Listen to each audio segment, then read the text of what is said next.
Sachant que la première concerne la décision du 1er décembre du Conseil de l'Union européenne concernant une mesure d'assistance d'un montant de 20 millions d'euros à destination des forces armées rwandaises déployées dans la province du Mozambique de Cabo Delgado. C'est une somme qui doit permettre l'acquisition d'équipements collectifs et individuels et couvrir les frais liés au transport aérien stratégique. Alors, on sait qu'il y a une tentative de déstabilisation de nature djihadiste dans cette zone d'Afrique australe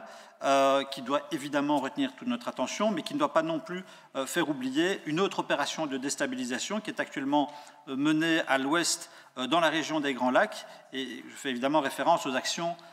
du M23, dont on sait évidemment, malgré qu'elle le nie, que les autorités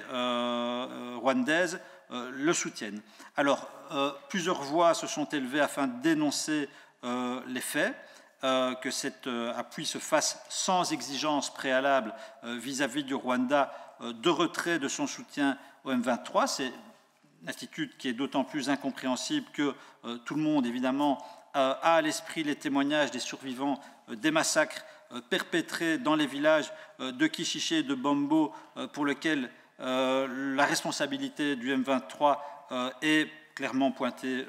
du doigt. Et je rappelle qu'il y a une enquête préliminaire de l'ONU qui établit un bilan de 131 morts. Donc j'aimerais, Madame la Ministre, que vous nous expliquiez